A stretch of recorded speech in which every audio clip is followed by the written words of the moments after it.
Salut à tous, on se retrouve un petit peu tardivement par rapport à d'habitude puisque malheureusement avec le travail je n'ai pas pu à la fois regarder les épisodes dès leur sortie et faire les critiques juste après comme j'arrive à le faire assez souvent. Là c'était assez compliqué, en ce moment j'ai pas mal de travail mais bref, on s'en fout, l'essentiel c'est qu'on va parler non pas de 1, non pas de 2, mais bien de 3 premiers épisodes de la nouvelle série Star Wars, Andor, et je vous propose d'y aller dès maintenant.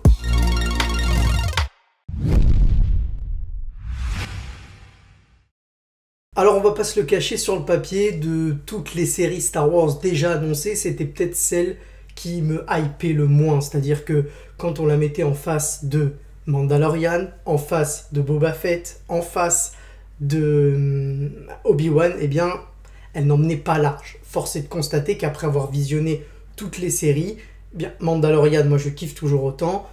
Boba Fett, énorme déception, et Obi-Wan aurait pu mieux faire, même si moi j'y ai trouvé pas mal de points positifs. Maintenant, que vaut cette série Andor? Eh bien, j'ai envie de dire, pas la série, les 3 premiers épisodes, j'ai envie de dire, heureusement que les 3 sont sortis d'un coup, parce que par moment, il y a quand même quelques faiblesses, même si dans l'ensemble, c'est une très bonne surprise. Évidemment, avant d'aller plus loin, c'est une vidéo, vous en avez l'habitude sur la chaîne, 100% spoiler. Donc si vous n'avez pas vu l'épisode, il est mieux pour vous d'aller le regarder d'abord, d'aller les regarder d'abord, et de revenir ensuite. J'ai envie de commencer déjà par ce qui est peut-être pour moi le plus gros point positif de la série. Ce sont bien évidemment, je pense comme beaucoup d'entre nous, les visuels que je trouve vraiment très réussis, que ce soit au niveau des paysages, que ce soit au niveau des villes, quand on a des plans un peu plus serrés sur la ville, et surtout, ce que j'ai beaucoup apprécié, c'est le fait que on ressente la vie, c'est-à-dire que la vie est palpable, qu'on soit quand on est dans les différents endroits, et notamment à l'endroit, aux 2 endroits, on va dire, là où il y a les flashbacks et là où se passe l'intrigue principale, on ressent vraiment que ce sont des villes vivantes. On est vraiment dans la vraie vie, on voit les choses du quotidien, un peu comme ce qu'on avait vu un tout petit peu dans Obi-Wan, quand on le voyait faire un petit peu le boucher, ou je sais pas ce qu'il faisait exactement. Là, on voit vraiment les gens aller au travail, on voit comment se passe la fin de journée, avec ce mec qui tape sur l'espèce de cloche, on voit les ouvriers aller au travail, en ressortir, poser leurs affaires, etc., etc. On voit vraiment qu'il y a une vie dans cette ville, finalement. On voit que, comme on peut en trouver dans certaines grandes villes, eh bien, il y a des bars un peu pour adultes. On voit bien que voilà, il y a vraiment de la vie, et ça c'est très palpable, et ça c'est un gros point fort de la série. On va vraiment avoir une grande diversité, que ce soit au niveau des paysages, j'en ai déjà parlé, mais aussi au niveau des véhicules. On va voir plusieurs vaisseaux, on va voir plusieurs types de transports, on sent vraiment la vie qui bouillonne dans cette ville, et ça c'est très cool. Et surtout, autre chose qui est hyper importante et hyper bien, je trouve que là c'est une série qui est plutôt à taille humaine. Alors moi je vous avoue que quand on me dit Star Wars, je m'attends quand même à voir des Jedi, des Sith, vraiment voilà, un truc galactique, si je peux m'exprimer ainsi.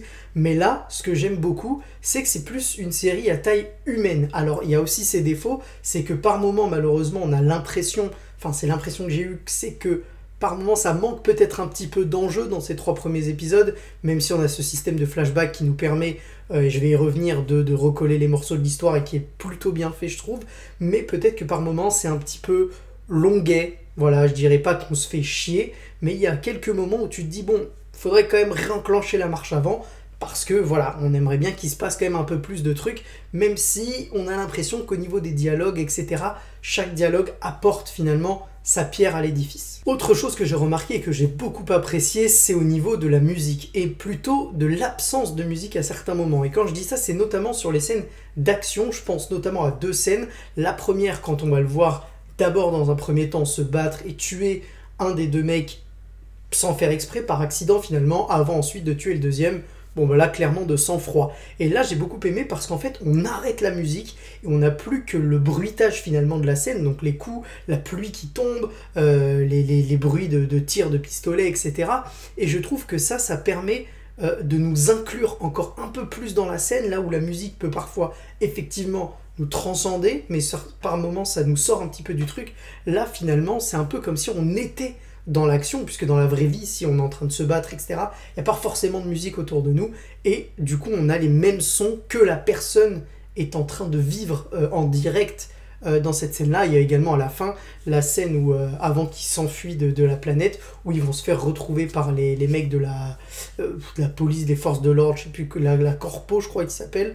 En tout cas, bref, là aussi, la musique s'arrête, on a juste les bruits des blasters, les bruits des trucs qui tombent, etc., etc. Donc là, c'est vraiment cool. Ces 3 premiers épisodes, finalement, vont nous permettre d'en apprendre un peu plus sur Cassian Andor, qui il est, d'où il vient, comment il en est arrivé finalement à ce qu'on connaît par la suite dans Rogue One. Et là où c'est intéressant, c'est que par moment, les flashbacks, on peut craindre que ça casse le rythme. Là, ici, j'ai trouvé ça hyper intéressant parce que surtout, ce que j'ai aimé, moi, c'est les transitions entre flashback et réalité qui sont vraiment bien gérées. Il y a vraiment une continuité. Et par moment même, je trouve que ça peut un tout petit peu, des fois, nous perdre. Mais je pense que c'est un petit peu voulu pour nous faire comprendre ce qui se passe à la fin. C'est-à-dire que finalement, il est un petit peu en train de revivre ce qu'il a déjà vécu. C'est-à-dire que quand il était enfant, qu'il était sur sa planète où il a vu ce vaisseau tomber et que finalement il a dû quitter sa planète natale, l'endroit où il vivait, eh bien il va revivre la même chose, il va revivre un deuxième exil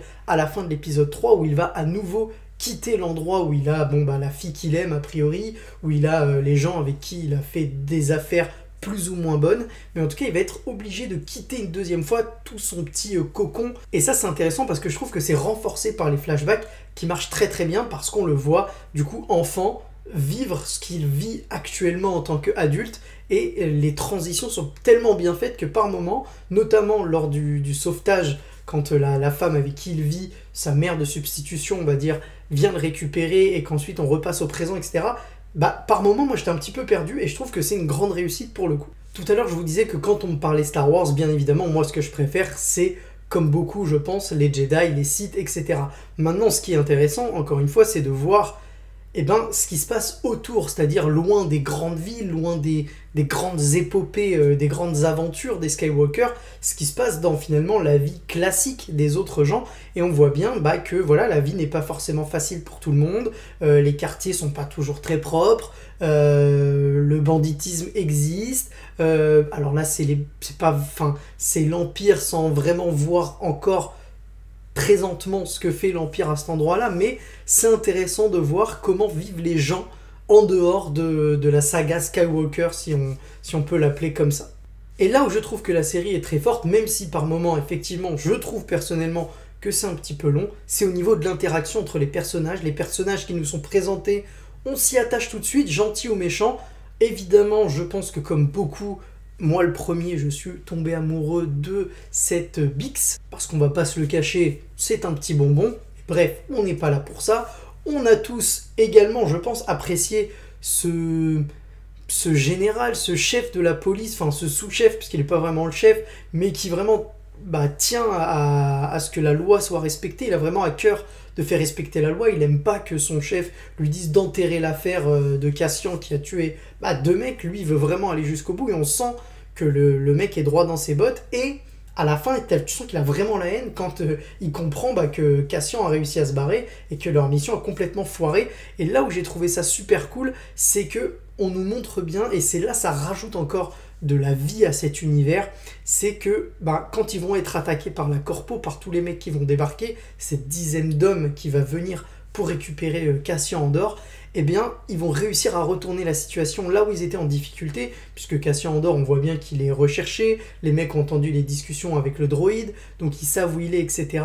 Mais le fait qu'ils connaissent le terrain, qu'il ait des relations avec les gens, avec les mecs qui vont se donner le mot, un peu comme des guetteurs, quand la police arrive pour démanteler un trafic de drogue, ils vont tous taper sur des trucs. Dans les endroits où il y a du trafic de drogue, c'est plus des mots qui sont criés, etc. Mais en tout cas, voilà, on a ce côté qui apporte un petit plus. On a des situations qui rappellent ce qu'on pourrait avoir également dans la vraie vie. Je pense notamment, par exemple, à quand Bix est arrêté par les forces de l'ordre et qu'il y a quelqu'un qui la frappe. Donc on voit bien qu'on ne peut pas penser aux bavures policières. Même quand il y en a un qui s'approche, lui il est un peu débile parce qu'il voit les mecs lui disent il faut pas t'approcher. Il y va quand même alors que les mecs sont armés, il se fait tuer. Peut-être aussi un écho aux violences policières qu'on a pu connaître et qui existent encore aujourd'hui, aux États-Unis notamment, ou même en France d'ailleurs. Mais voilà, il y a plein de petits trucs faits subtilement et qui permettent, encore une fois, de de donner vie à cet univers et d'être impliqué, je trouve. Donc voilà, encore une fois, tout n'est pas parfait, tout n'est pas mauvais non plus, loin de là d'ailleurs, c'est plutôt une mise en bouche appréciable, j'ai envie de dire, il y a un petit goût sucré comme ça, t'as envie d'y retourner. Alors j'espère que ça va continuer comme ça, et j'espère maintenant qu'on l'a vu, après cette introduction, on l'a vu quitter l'endroit où il était, et j'espère partir dans une espèce d'aventure spatiale, espionnage, filature, comment dire, ouais voilà, espionnage, infiltration, pardon, du côté de l'Empire, voir comment il va réussir à déjouer les plans, etc., etc. Ça, j'ai vraiment très très hâte de voir ce que ça peut donner. Et puis, bah, on se dit à très bientôt, à très vite, à la semaine prochaine, pour parler de l'épisode 4. Et si vous avez apprécié la vidéo, n'hésitez pas à vous abonner, ça me ferait super plaisir. Et restez bien sur la chaîne. Il y a un petit truc qui se prépare dans l'univers Star Wars. Ça va être aux petits oignons, je vous en reparle bientôt. Ciao.